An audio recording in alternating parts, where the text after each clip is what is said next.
The Flash 2021 annual, issue 1. If that's the format we're going for these annuals now.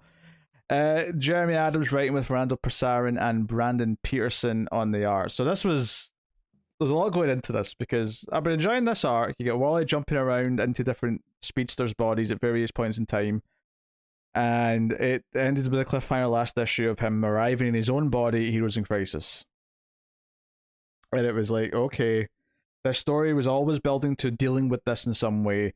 And I've enjoyed the voice for Wally enough, and I've been relatively enjoying the book that I'm like, okay, let's get this done. Let's finish this story and, deal with it. And boy, oh boy, does it deal with it. And so the opening page actually mimics the Heroes in Crisis format with the 9-panel grid with him talking. He's not in the therapy session though. He's talking to his family.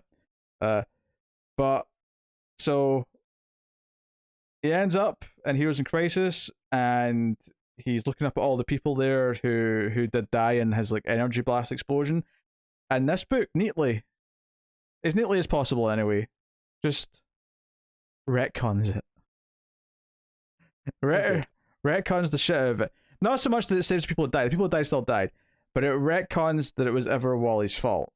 You see, the energy explosion that happened from him that killed all these people was this. It was this thing that's going through the Speed Force that erupts when he arrives in his own body. It was never something he did on his own. It was this. Which turns out to be Savitar to blame. But it was this. So there's this moment where he looks up at them and he's like, it was never me. I never did this. So we get to look, is it the neatest thing ever? Is it the best storytelling ever? I don't care. We're done with it. Wally never killed these people. We can brush it aside. He doesn't have to feel that guilt anymore. It's done. And not only that, it does lead to some really nice moments here. Because basically they're all suspended in a time bubble because they're trying to contain the blast, right? So it's contained at Heroes in Crisis around just in the field where all these characters were fighting or coming to get to Wally. And Roy's there, right? Roy's not in the bubble. Roy's outside the bubble. And so Wally gets to hug him and says, but you died. And he's like, we're talking about him right here. So we get this goodbye with Roy. And we also have Oliver, who's back with Barry, who are hearing this because they're talking to Wally. So we get this conflict where Oliver, several times in this issue, I don't care what we're doing, save my boy. Don't let my boy die. Like, he gets really emotional.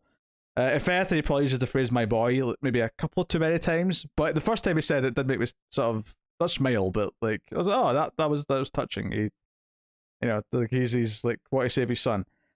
But what's good about this is that it gives Roy some agency in his death because Roy actually makes the choice because Wally's not willing to do it. Wally basically he has to like vibrate his frequency, run back out of the Speed Force, and basically connect to the Speed Force the same way that Savitar has. Savitar's trying to like become naturally connected to it in a way that the Flashes aren't, and then Wally by the end of the issue does the same thing to sort of regain control of it and fix it. But that means that time will speed back up, this bubble will go away, and the people who are dying in this blast are all going to die, including Roy. And Roy makes the choice, understanding the consequences of what's going on, and understanding that he is dying, helping saving the universe.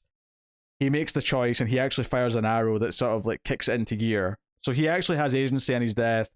He doesn't just die willy-nilly like he did before.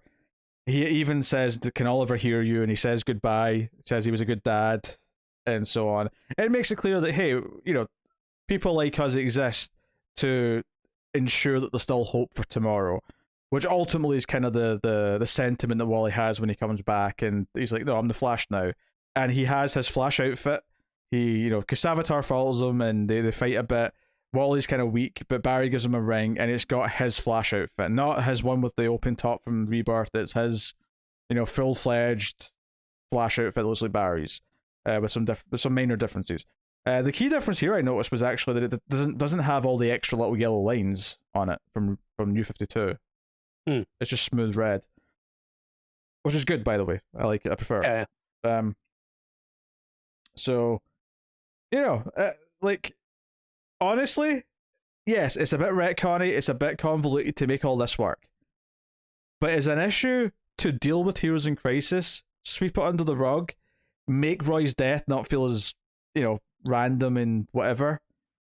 Give him a touching goodbye with Ollie, give him his touching goodbye with Wally, give that a bit more agency, give Wally a genuine reason not to have to feel guilty about this, that it was never him. And it almost feels like this idea for this entire plot, the idea that Wally goes into these speedsters' bodies, and those speedsters are never aware that he was there for a period of time, was designed around the idea of it working with retconning this. Because it fills in completely and works. The idea that these other characters didn't know about it till later, because they're in the future, obviously, and the idea that Wally himself never realized he was taken over, because even in the Heroes in Crisis, he kind of effectively blacked out, right? Like, that was part of the whole thing, is that he was unaware of exactly what happened, and he comes to terms that he seemed to cause this at a certain point. It's all done. Happy retcon, everyone. We've gotten rid of it. We've dealt with it. And once again, it feels like the powers that be now at DC are fixing, even though there was a lot of things we liked in Rebirth. Rebirth was a lot of right steps. It definitely was. There's a reason why we started the podcast when Rebirth started. There's a lot of things to love about it. But there were still things here or there that mistakes were made. And even it was this, never perfect. Yeah. And even this, which was so recent as far as mistakes go, is already like, okay, this first arc was about setting up that Wally is the Flash in that outfit, and he no longer has to feel guilty about this. He has his wife, he has his kids, they're a family, and now we get to start a Wally West Flash run next issue. About time. It's hard to have a problem with this. Like, it is a bit comic booky, it is very retconny. But when you hate the thing it's retconning so much, it's one of those things where it doesn't necessarily sound like a good issue. It doesn't necessarily sound like it's a good story. It's more just you're so happy about what the outcome is. To an extent, craft isn't as important. I would argue the Wally and Roy stuff, and okay. Roy saying goodbye to Oliver as well, like that stuff, and then like them having to accept that they have to let this explosion happen to save basically the Omniverse. Like, the Omniverse is going to die if we don't. And Roy's back now anyway, so it's fine. Yeah, and they don't know that yet, of course. But this is where I was saying where this ties really nicely into everything going on, because giving Roy this big moment, like, kind of like further contextualizes his comeback now, in a lot of ways. It's weird where I feel like it would have been more interesting had he not been back already. Yeah, that's I think that's just like, well, they're telling the rest of the stories, and this had to be here. Yeah.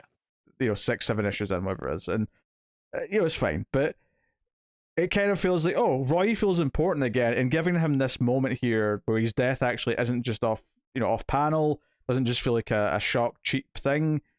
It actually like re-solidifies this idea that they're treating Roy with some respect, that he's been put in a prominent position in a big story. And this is a nice little way to like make that death work.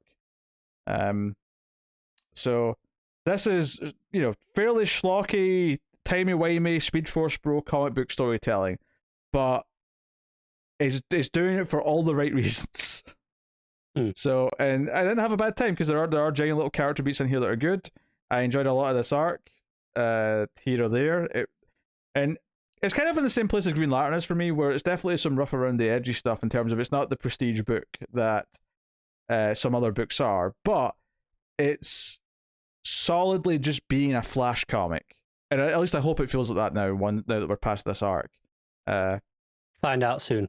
Right, I'll find out soon. The next issue won't be long. So, and there's some nice art in here, actually. I think, Pisarin and Peterson. I think Peterson in particular is the art that I'm really liking. There's a full page spread of when Roy fires the arrow up to like pop the bubble effectively to get everything going. That's a really nice looking panel, or the page even. So really nice. Also, there's a moment where after they hug, Roy says to him, "Us gingers have to stick together." So I thought you'd appreciate it. No, it feels like pandering. Don't appreciate it. It depends. Is the writer a ginger? Because otherwise, it's really pandering if he's not. I don't know. He's Jeremy Adams. Maybe he's ginger. Maybe he's not. I have no idea. Yeah, I've got no clue. I have no idea what he looks like. So it's fun stuff. Yeah, Superman and Batman are there at the end as well, because they call it when they realize that whatever Wally's fighting is going to come out the Speed Force with them. They call in some Justice League members to help with the fight. Yeah, and the fight's all right. I mean, it's basically building up to Wally putting on the suit, which he does, and it's neat, and yeah, it all looks good. Cool. Yeah, so, yeah. There it is. There's some speeding about. The city, yeah, I kind of glossed over the fight itself because ultimately it's not the important part. But it's Wally's making the choice. He's the Flash now, and there's a sweet moment at the end where because Oliver at the start of this run was kind of a dick to Wally and kind of blamed him for Roy's death. That was set up at the start of the run. So there's a moment here at the end where Oliver just says "kid," and there's a great panel of him just looking kind of sad, like he's he clearly regrets how he's treated them, and he hugs him, and there's nothing else said between them.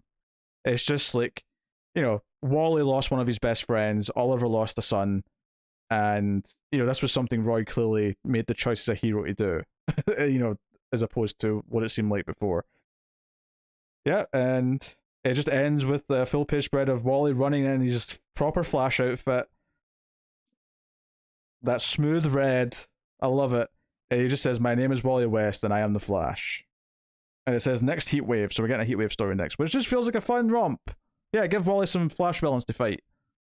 Yeah, let's do it. Sure, why not? I'm into it. So I jokingly want to give this a 10 for Retcon Heroes in Crisis, but I'm not going to do that. I will say art is obviously there's two artists, so it's not equal throughout, so that's a little bit of a problem. But there are some really nice pages. I like what it retcons. I like some of the emotional beats between the characters. It's not the greatest thing ever. It is definitely a little messy in how it has to accomplish all these things. But I think all things considered, I'm willing to stretch this out to the 8 and just go that extra little bit and say, you know what? I had feelings while I read this.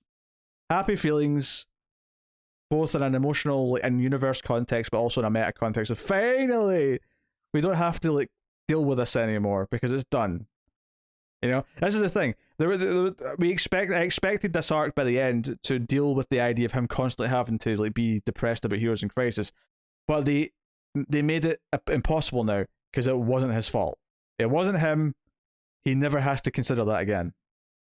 He can reference it for other reasons, possibly but it doesn't matter now. It's not going to be something where he has to feel punished and broody because he killed people. So I'll give it the 8.